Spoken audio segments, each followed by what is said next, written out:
So, can you hear me? All working? I can go. Wonderful. So, in these two sessions, I want to delve into one of the most amazing subjects, and that is the whole concept of being the image and likeness of God and what that means. So this is really basically delving into what does it mean to be human, what does it mean to be you, how does this work within our world. And obviously, if we speak of being the image and likeness of God, we need to know a bit about this God whom we are reflecting. So I'm going to start off, first of all, to just speak on two concepts. The two concepts I want to focus on is the concept of otherness and the concept of likeness. Now, there's a way of understanding otherness and likeness that can be quite negative, and there's a way of understanding otherness and likeness that can be tremendously positive. So, otherness, otherness represents the unknown, and as such it can be quite scary. Because if something's completely other, unknown, it could be dangerous. Because you don't quite know what is included in what is unknown. It could harm you. And so we don't want too much otherness so as to scare us. We just want enough otherness to intrigue us. So we want a little bit of likeness in otherness. The same with likeness. Likeness can be quite dangerous because likeness represents the removal of all boundaries. It speaks of equality, and we don't want too much likeness, because if someone is completely like you, you lose your uniqueness. And ultimately, equality has got the potential of replacing you. And so we don't want too much likeness to the extent that it replaces me, or to the extent that it removes my uniqueness, but we also want enough likeness in order to be comfortable with that likeness. Now, I want to quickly give you the negative understanding of the otherness of God, because in theological terms they use the word transcendence, and it can be a beautiful word if understood correctly, but often what people understand with the transcendence and the otherness of God is, so this is a wrong understanding of God's otherness, that He is so completely beyond anything you can imagine, beyond the time-space dimension that we live in, so utterly other that it is absolutely impossible for you to have any grasp on Him with your tiny capacity. If our focus on God's otherness is so intensified to the extent that God becomes utterly unknowable, unpredictable, and distant, that is a negative otherness.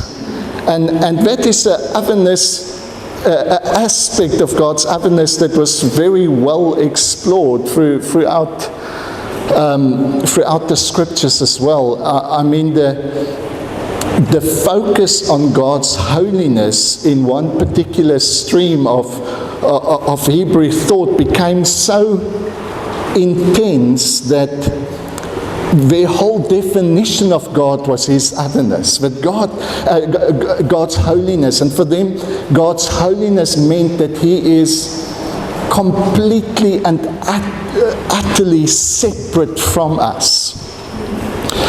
And the result of that understanding of God's otherness is that he becomes completely unapproachable. That's why Jacob says, I've seen the face of God and yet I live. Because God is so other that to see him is to die. Yeah. Do you see, when your focus on God's otherness becomes that intense, it means that you need to place more and more emphasis on mediaries between you and God, and so the doctrines of angels becomes more and more exaggerated.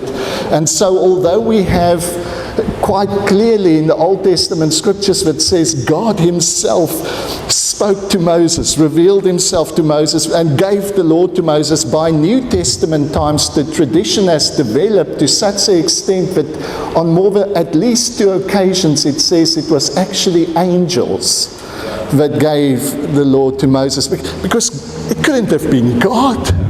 I mean, to see him is to die. He's so other.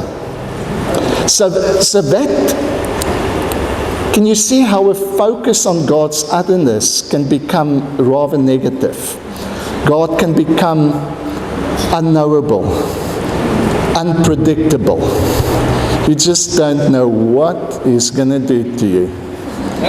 Because he's the potter, you're the clay. He can smash you in a moment and just start over.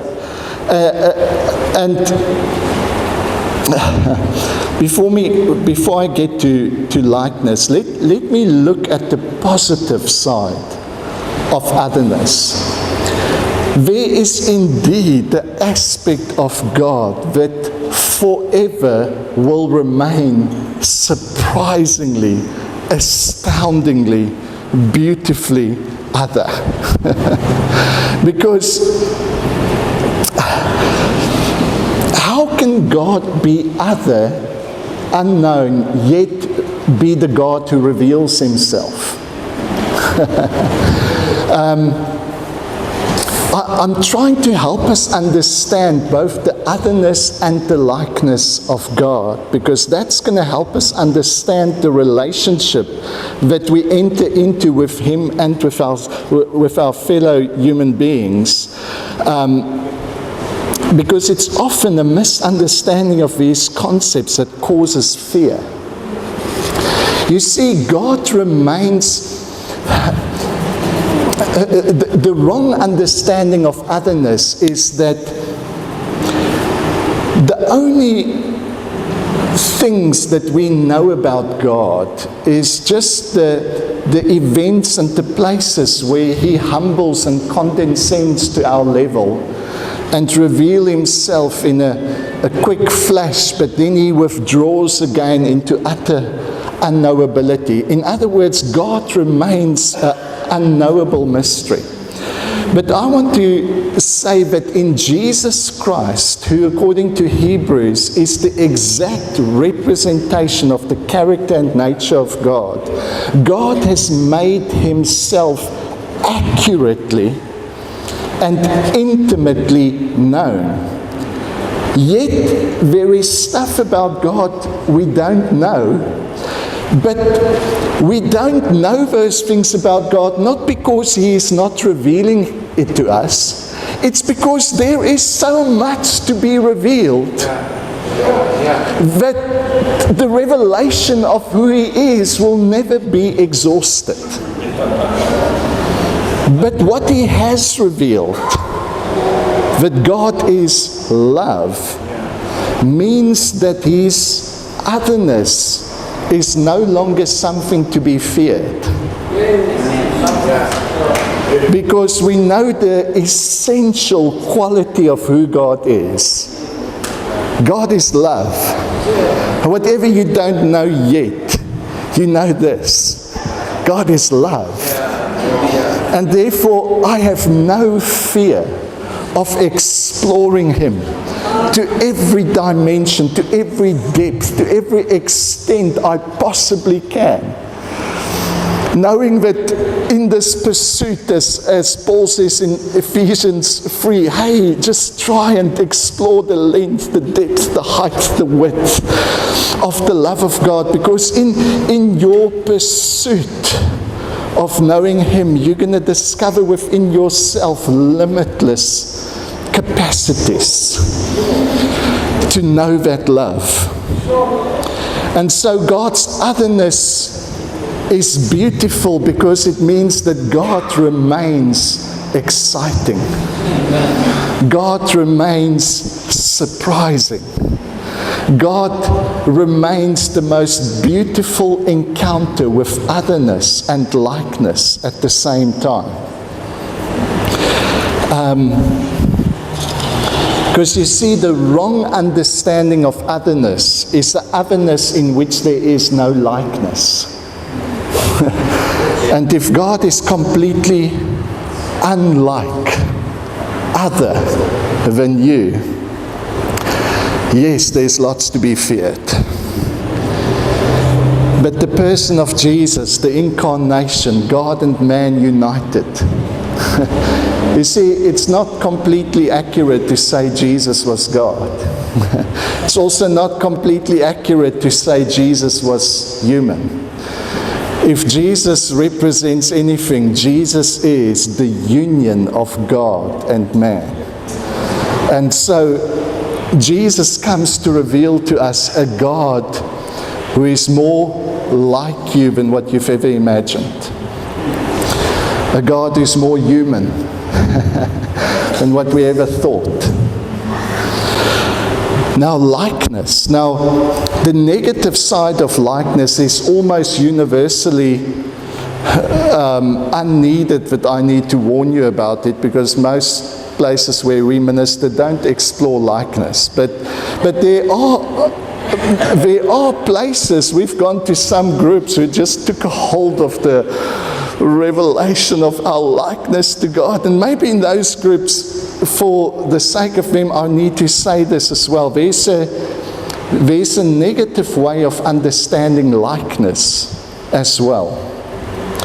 You see, likeness still has the element of distinction in it. Union with God presupposes two distinct parts, at least.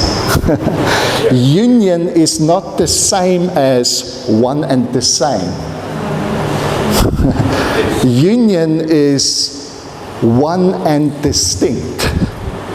And maybe for this we need to explore the union between Father, Son, and Spirit. This union between Father, Son, and Spirit is a union in which there is no separation, where they fully partake in one another's beings, but there remains distinction. That's why when Jesus prays, Father, I thank you that you've revealed these things not to the wise but to the children. He's not praying to himself and say, well done, you've revealed this. No, Jesus is able to have a conversation with his Father. He says, if you've seen me, you've seen the Father. Yet he goes away and he has a conversation with his Father. In other words, he's one and distinct, not one and the same. Why is that important? Because one and the same cannot be love. There's no fellowship. There's no intimacy between one and the same. For there to be fellowship and for there to be intimacy, there needs to be distinction. And so, if your understanding of your likeness with God develops to the place where you think you are one and the same as God, your God's going to become boring very quickly. And you're going to replace God with yourself. And you see, when your thoughts and your ideas and your encounter with God becomes boring, I guarantee you that you are busy with your own finite ideas about God and not with God himself. Because God himself remains surprisingly other, surprisingly overwhelming. No, I mean, I'm surprised that we can for years, day in and day out, minister the same message, and I'm just getting more and more excited. You know, obviously the actual activity sometimes can be tiring, but the message, my goodness, I get so excited. Because there's things I've said yesterday, but I thought, wow, I never thought of that. It pops out. God remains surprisingly other. Likeness, the positive side of likeness, is that the likeness God has in mind is not a likeness in which you compete. First of all, let me assure you, God's not afraid of competition. God is so comfortable with the concept of likeness that he became our equal in the person of Jesus. And he invites us to discover our true selves in the mirror image of who he is. Because the true purpose of likeness is not to replace, but to enhance intimacy. You see, likeness can be likeness and fellowship, or let me say it this way, equality and fellowship has got the same base concept. And the concept is to share all things in common. To be equal means you share all things in common, and the more things you share in common, the more equal you are. The deeper the extent of your fellowship, fellowship means to share all things in common. And the higher the degree of intimacy, the more things you share in common. So the fact is, you can't fellowship with God without some form of equality. So don't be afraid of that word. The reason people are afraid of the word is when they hear equality, they hear, I replace God. No. God's not afraid of competition. And let me tell you, you are never going to be God's equal without God. You're never going to be God's likeness without reflecting him. Now this concept goes much further, because, you know, it's the way in which humanity has learned from very early on that to survive is much easier to do it in groups. And the way in which we survive in groups is we love to include those who are like us. And we nurture the fact that we must like and love our own. And we must fear the other. And from how civilizations has developed and our history from the hunter-gatherers days, the way in which we protected us and our clan and our tribe is to instill a fear for the other. And fear gives birth to hate. And this is why Jesus becomes such a irritation for the people of his day, because he keeps on stepping beyond the boundary of the included group. He keeps on embracing the others. I mean, at least have a message that affirms God's love and appreciation for those who are like you. I mean, in days where men were not even supposed to speak to women in public, he doesn't just speak to a woman in public, he speaks to a Samaritan woman that has a reputation in Samaria on his own. And he tells her not how wrong she is, but about the fountain of life within her. He keeps on stepping beyond the boundaries. If all the stories he tells, it's the least, the last, the lost, the little, that's the heroes. That features the highest in his praise. So this understanding of likeness and otherness will have profound implications for how we relate to other people, because ultimately, you see, the love within God, the dynamic flow of relationship between Father, Son, and Spirit is the love between like for like. God wanted to make his love burst its banks to the place where his love could experience what it is to love another. Or to love the other. And this is where he imagined a being other from him, but also like him. Because it's in this otherness, this distinction, yet this likeness, that the highest degree of intimacy is available. Remember, we spoke about the myth of Enuma Elish, where humanity was basically an afterthought, a byproduct of gods who are bored and need somebody to serve them.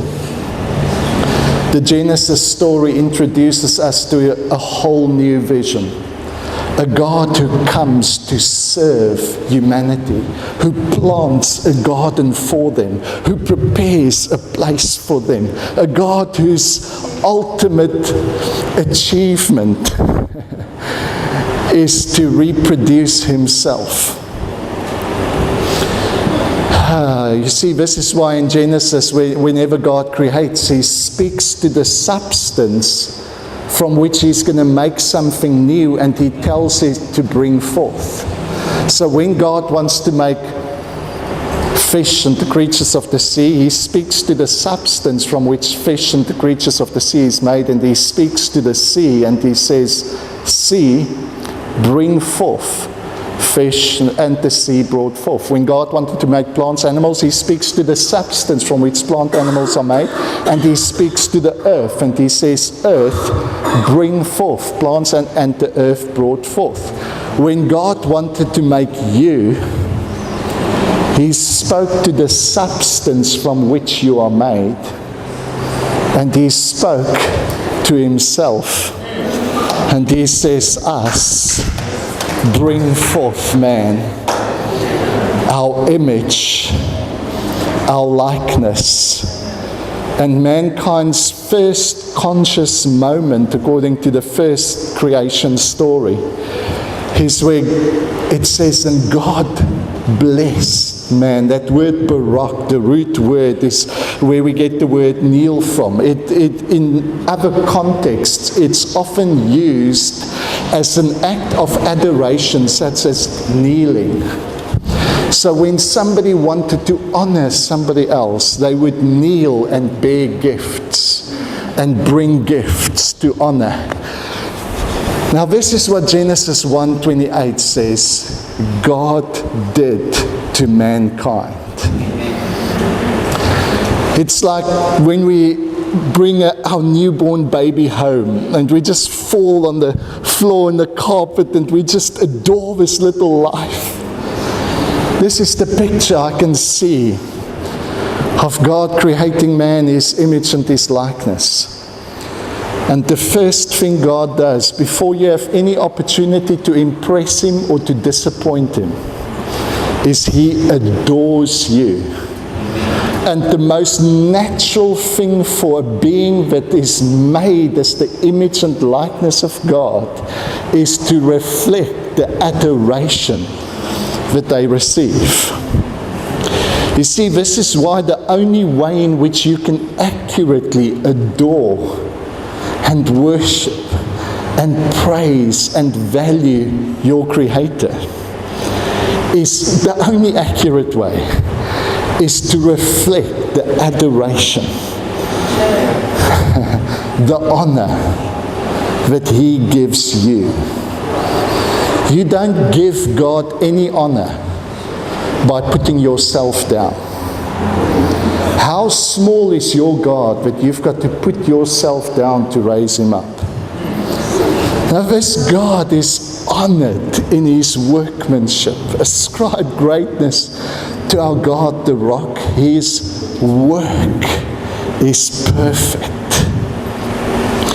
And so James in James 3 says that how can you worship God and with the same tongue curse a man that's made in His image and likeness? In other words, the most accurate measure of your worship is not the beautiful things you say about God.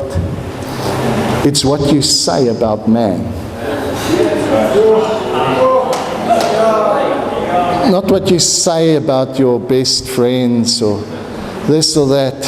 This is why John in 1 John says, don't give me all your religious bull stories of how you love God, but you can't stand your brother. He says, your love for God is demonstrated in only one place, and that is your love for the visible image and likeness of God in your fellow men. Because it's so easy to love your imaginary God, but hate the very real image and likeness of God. Just get rid of that fake imagination and start realizing that it is humanity that is the image and likeness of God.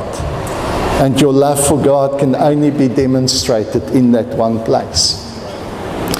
So image and likeness, we are made to reflect.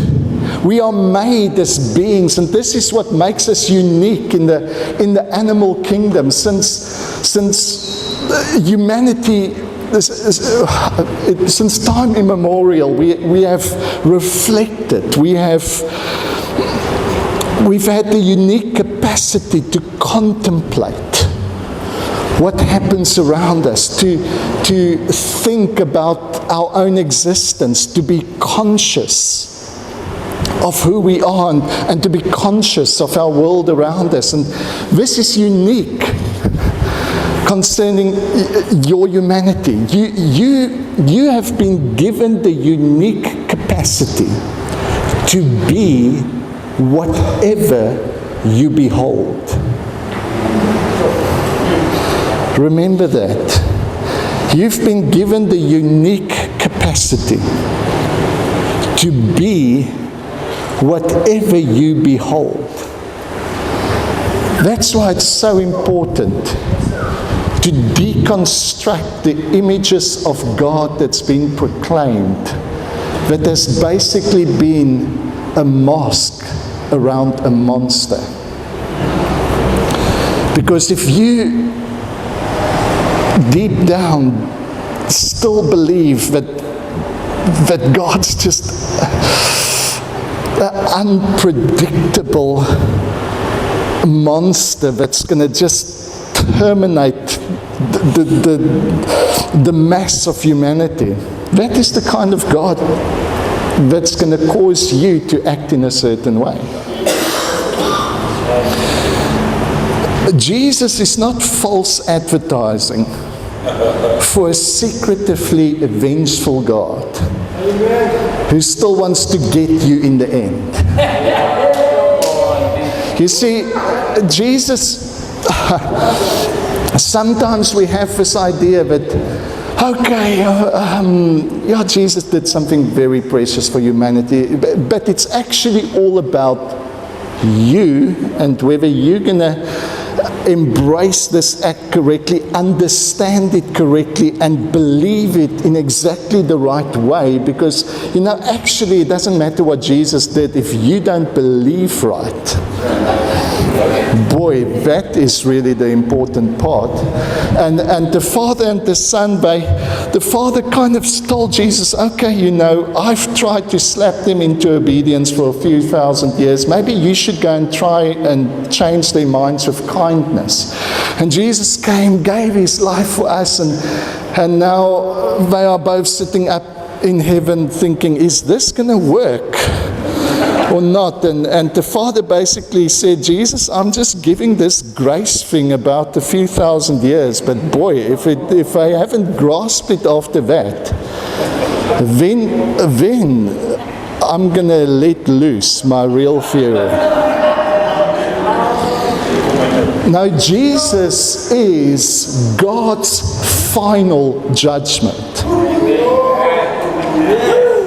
There is no judgment to come that will undermine, undervalue, and insult the judgment that was made upon that cross. And God's judgment upon that cross was this: no matter how evil you are, yes, it's possible for you to put yourself in a hell of your own making, for your own way of thinking, for your own way of acting. But no matter what hell you can invent, there is no hell to which I will not go to find you. There is no way in which I will give up on humanity. I will pursue you. I will find you. As David says, I can make my bed in hell. And guess who's there? Even there you find me, and your arms surround me. So, likeness, image.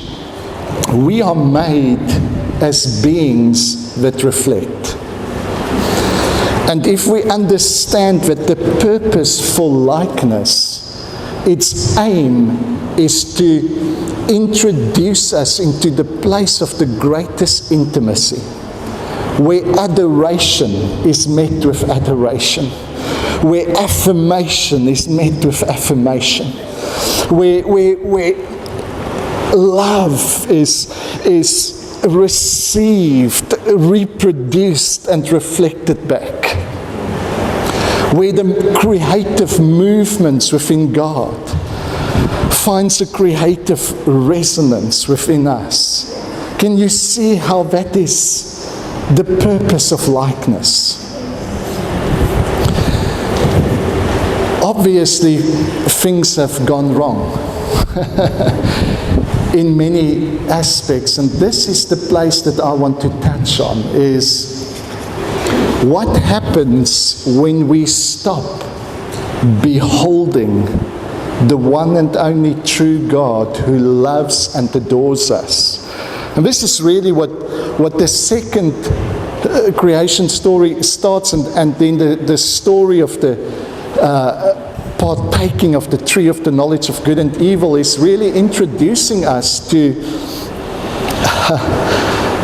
what happens when we lose sight of God and we start entertaining suggestions that this God is withholding. Because you see, God already made us in His image and likeness. And what is the suggestion that comes to Eve is, did God really say you shouldn't eat of this tree? You know why? It's because He doesn't want you to be like Him. In other words, God is withholding something. Now, what happens to a humanity who reflects? And we reflect even one another's desires.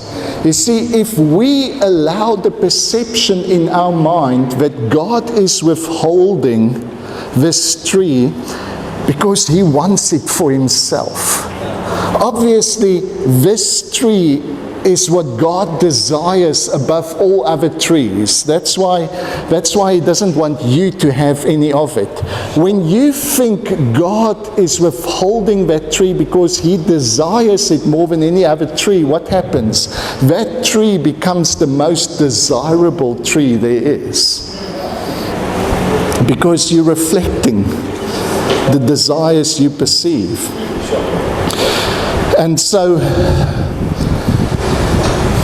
sin occurs when men perceive God as a rival. Sin occurs when we no longer reflect the adoration He gives us, but we use our likeness for competition instead of adoration. Now, what happens when we lose sight of God? We start looking at one another. Because you see, you are not yourself by yourself. The fact is that there's no such thing as an individual. It's a beautiful concept, but the truth is that you are the sum total of the relationship and influences that you have found yourself in. That you are a being that reflects.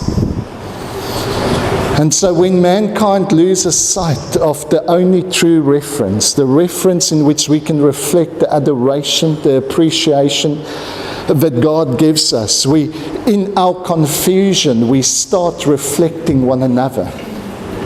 Now, this ability to reflect is not just a theological explanation I give you now. This ability of mankind to reflect has been confirmed in all the sciences, on a biological level, on a psychological level, on a sociological level, and I'm going to quickly touch on those three areas so that you can understand this is not just theological theory. It's a theology that has got its roots in very clear experiential sciences as well. On a biological level, the discovery of mirror neurons happened quite accidentally, where they had a bunch of monkeys, they had them all wired up to test exactly what parts of the brain fire when they reach out to take a raisin. Now, it might be a very simple action, but that action is quite complex. How far, how deep, what is it that I want? How do I grab that specific raisin, bring it to my mouth? And so they were testing the monkeys and monitoring all their activity. And in one of these tests, one of the scientists walked past and reached out and grabbed one of the raisins for himself. And to their surprise, the monkeys' brains fired exactly the same as if they reached for the raisin themselves. And I thought, no, this is weird, so they redid the test. Eventually they did this test with human beings, and what they discovered is, if I give you a banana to eat, and I measure every activity in your brain, how it tastes, the texture, what parts of your mind fires, and then after you've eaten it, I show you a colleague of yours peeling the banana, taking a bite, chewing it, swallowing. Many of you can taste it right now, can't you? So on a biological level, they have proven the theory of mirror neurons, the fact that you have the capacity to mirror. Now, in humans, that extends much further, because our ability to reflect they call it, we have an excess of meaning. We are able to use symbols. Like, we can teach many of the great apes many words. We can teach them, some of them have learned something like 900 words. So you can teach an ape that apple, A-P-P-L-E, means that shiny red thing.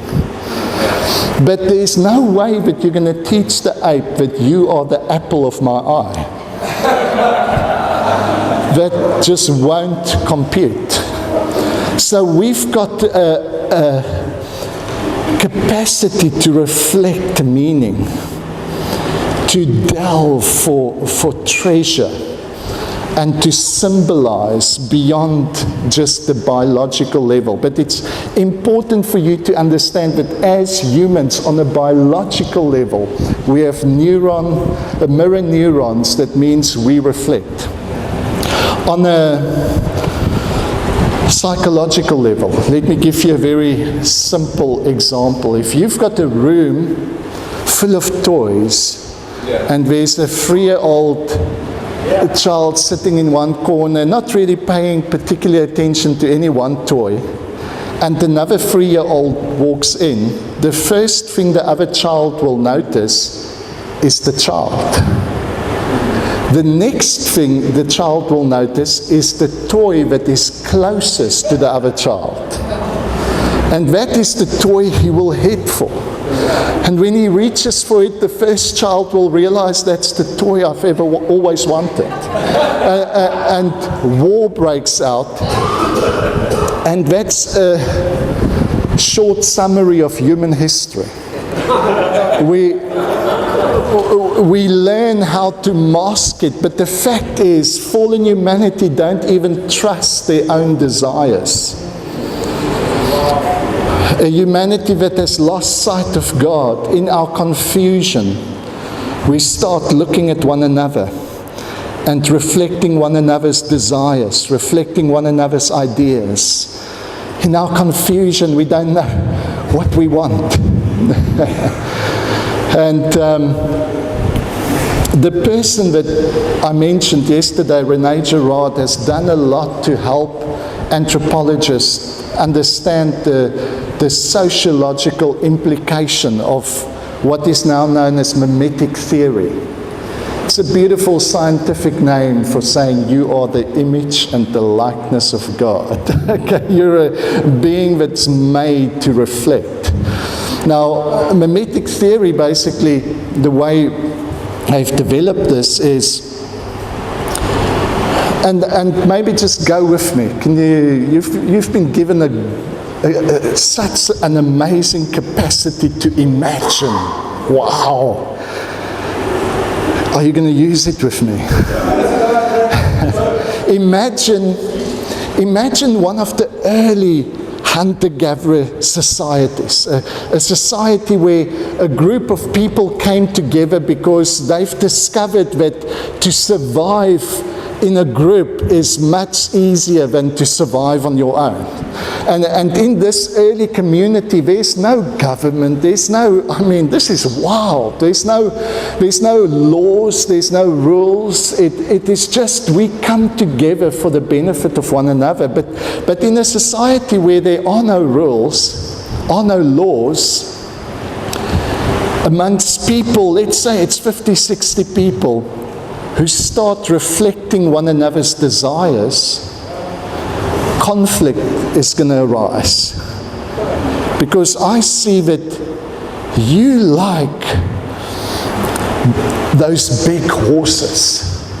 That means I like big black horses.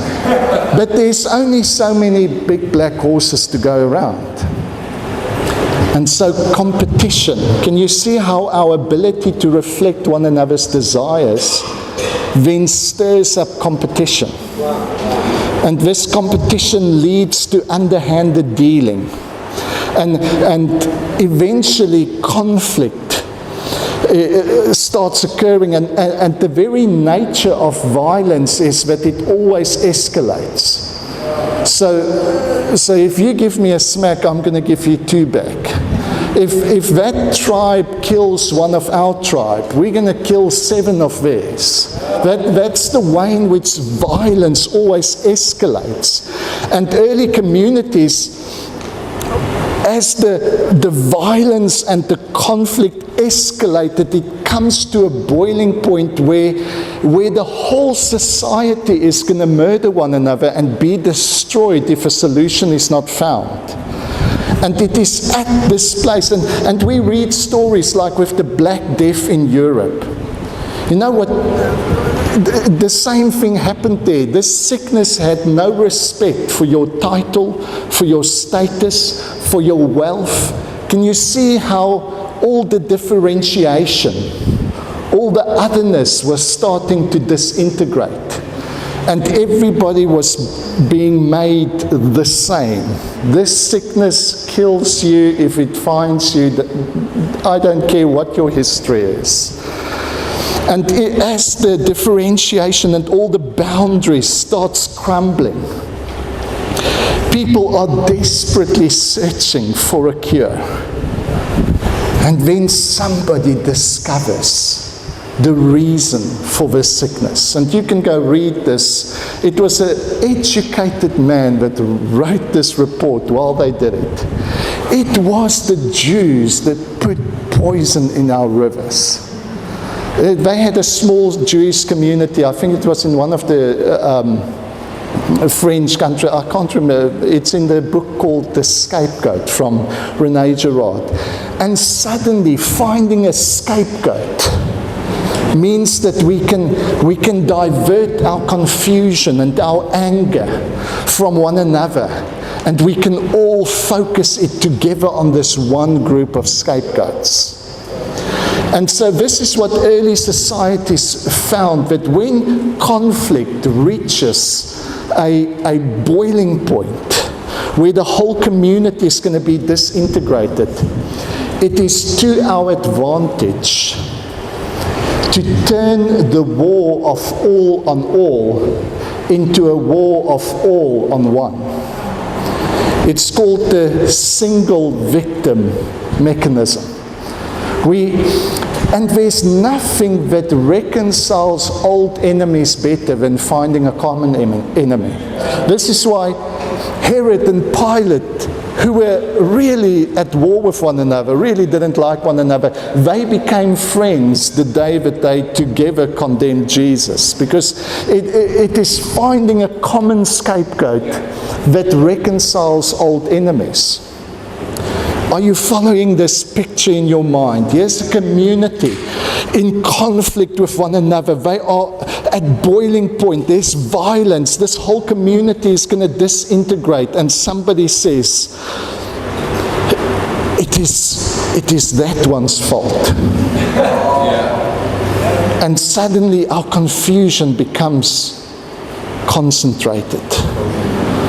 Our anger becomes focused, and suddenly old enemies are reconciled, and we all agree together. It is, and the selection of the scapegoat is very interesting. The person just needs to be a little bit different. No, he needs to be the tallest or the shortest, the biggest or the smallest, the ugliest or the prettiest. And hopefully he doesn't have many family connections, because that reduces the chances of reprisals. But we just want to choose somebody that's a bit different, a bit of an outsider, that will make an ideal scapegoat.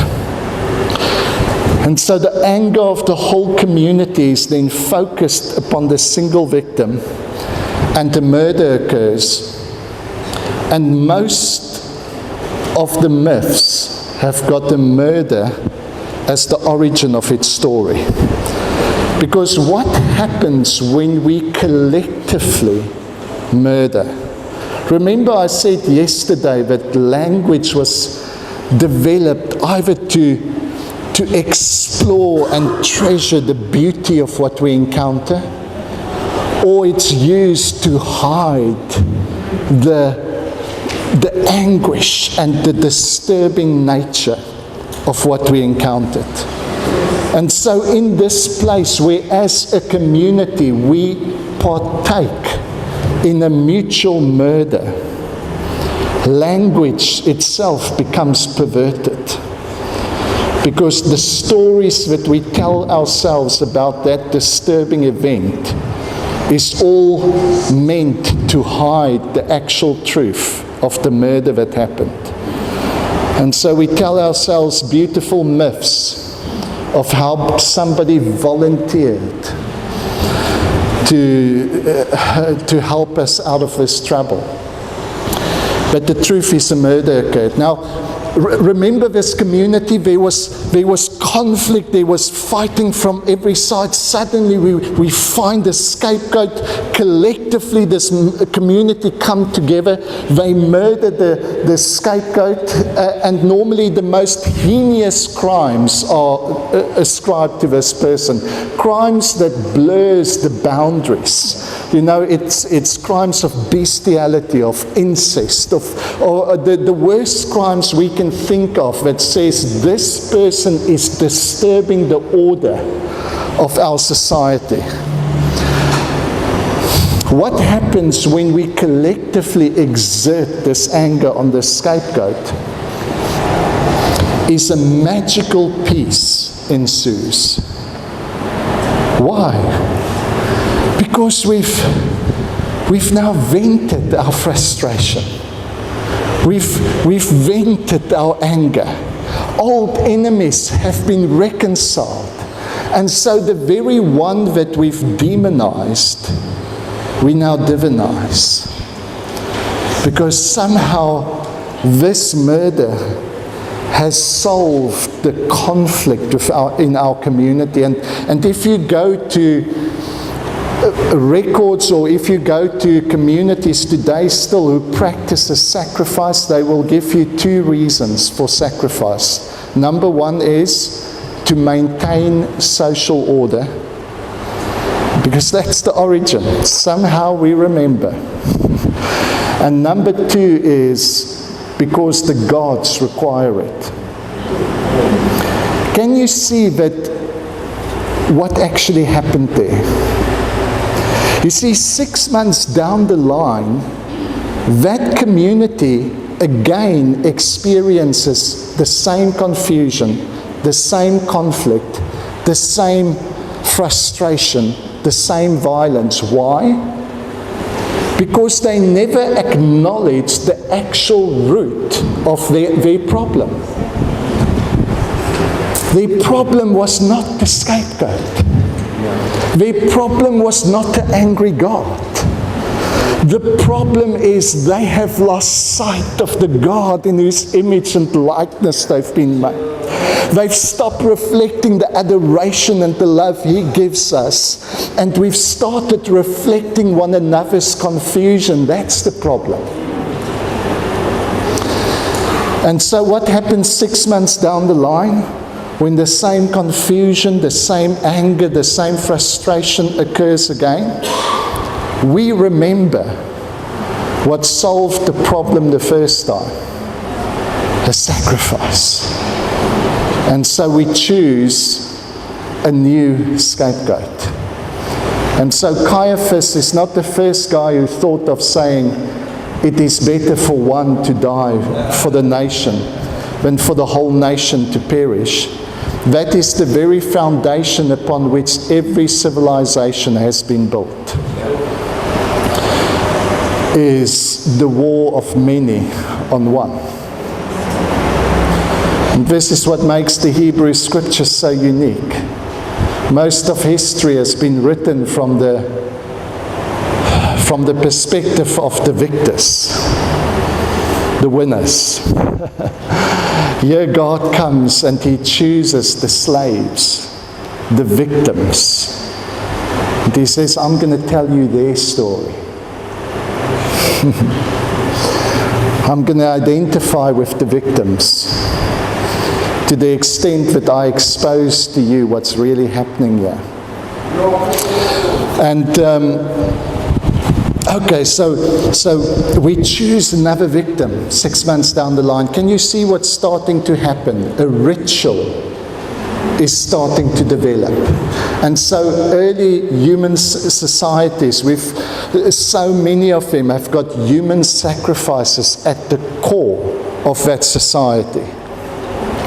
And to keep on practice, even in the time of Jesus, the Romans had certain people set aside to be public sacrifices. So it's not that long ago.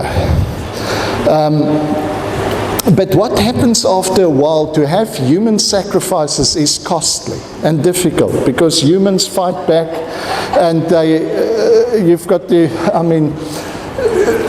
have a war machine to supply you with new victims. If you're a small community, you don't want to wipe out the whole community.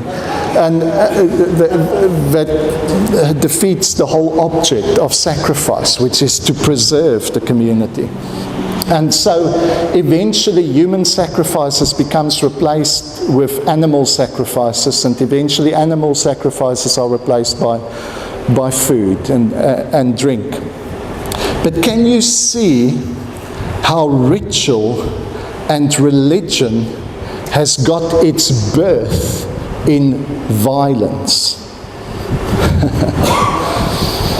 Can you see how Satan himself, what is Satan? It's interesting, we use the word Satan as a name. Throughout the Hebrew, it always speaks about the Satan, the accuser, the accusation. The first time that the word Satanas is used in the Hebrew Bible is when an angel appears to Balaam and opposes him and his donkey so that they can't go through. That word that he opposed them, that is, he was the accuser or the opposer of what was happening. Can you see how the accusation is the very thing that helps humanity, helps a community find a scapegoat? It is your fault. And so religion has got the most violent satanic origins. It's the means by which religion is birthed from violence, and then it becomes the means by which violence is contained. Because instead of all of us killing one another, we now have an official religious method of killing people and getting rid of our frustrations. We've got a religiously approved method of diverting your own confusion onto somebody else. And so this is not just something that happened in one or two isolated places in this world. This happened throughout every culture, throughout this whole world. Is human sacrifices became, and you know, it's so convenient for us to forget about human origins. We don't really want to know about the fact that that is how it began. But there is so much insight to be gained when you start going back and see, where does human civilization begin? What is the story that we tell ourselves if we're out of conversation with God?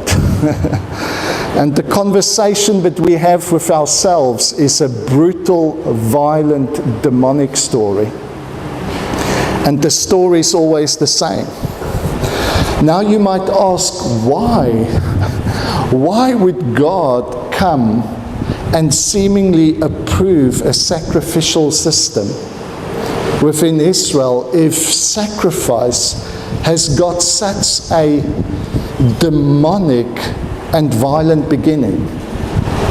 Remember yesterday when we spoke about language, we said that when language becomes perverted and it becomes the means of hiding the truth, it becomes the means of masking the actual event, the further it moves away from the actual event it once described, the more deceptive it becomes. Well, mankind became absolutely trapped in our own mythologies. Because what happened in the sacrifice? All kinds of stories developed. The reason there was chaos is there was something wrong, something unholy in our community, and the gods was angry. That's the basic story. And so somehow the human sacrifice, the reason we had such peace and relief after this murder, we won't call it murder, after this sacrifice, we've got to dress our most evil deed in our most religious language. So the reason that peace came to our community is because this sacrifice satisfied the angry gods. But somehow we keep on ticking off the gods, and so somehow we have to keep on reproducing the sacrifice. Can you see how we've overlaid the pagan understanding of sacrifice onto the cross of Jesus? Where Jesus basically came to just satisfy the bloodlust of an angry God, so that he could be kind to us again. That's not at all what happened in the cross. You see, when God starts, I don't know, how long have I got? Must I take a break or carry on? Okay. So, how long have I gone?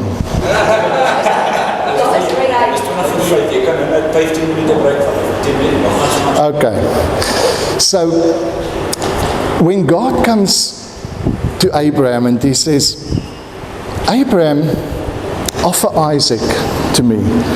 This is a very surprising request. Because this is the kind of request that all the false gods were making to all their followers. Human sacrifices and child sacrifices in particular was common in that area where God meets with Abraham. Why would God ask for the same thing?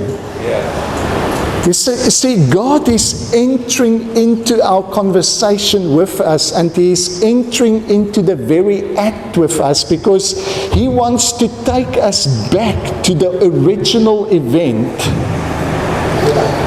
and speak to us a word that will expose the deception of what we're involved in, expose the myth that we're involved in. And Abraham is in this story, and he goes along and he takes Isaac, and at the point of wanting to sacrifice Isaac, God says, stop. What is God doing? He's saying, Abraham, I am not like all the other gods. If there is any sacrifice to be made, it is one that I will supply. Okay. So God is busy subverting our ideas. I think God is starting to show Abraham as well that blind obedience can be as destructive as disobedience. He's starting to say, he's starting to expose the very sacrificial system, because there are so many scriptures where God says, you know what, sacrifices and offerings I have not desired. Even in Hebrews 10, and we'll get into that the last session, in the very chapter where it speaks about the perfect sacrifice of Christ, he refers again to Psalms 45 that says, let me just put this in context again, sacrifices and offerings I have not required. Just remember, this is not something I'm doing for my sake. This is a conversation I'm having with you. I'm taking you back to the very event in which your misconception of God began. And I'm going to turn it upside down to show you that that was never my idea. And the sacrifice is perfect.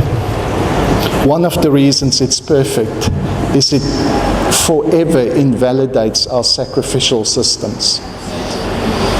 Because what are you going to offer God to change his mind if he has already offered himself to change your mind? God's mind does not need to be changed. There's nothing in God that desires to harm you. It desires to hurt you. There's nothing in God that needs protection money or payment to be kinder to you.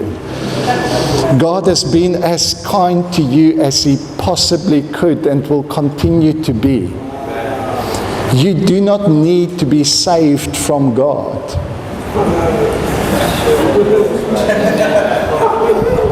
You need to be saved from your own mythology and your own illusions about who God is. And this is why Jesus comes, to give us understanding. We're going to delve into that sacrifice, into that atonement. And I love to think of atonement as at-one-ment. And see how the whole event of the cross blossoms into the most beautiful language of a God who has only always been our solution and never our problem. We'll do that in the next session. That starts in 15 minutes. Okay.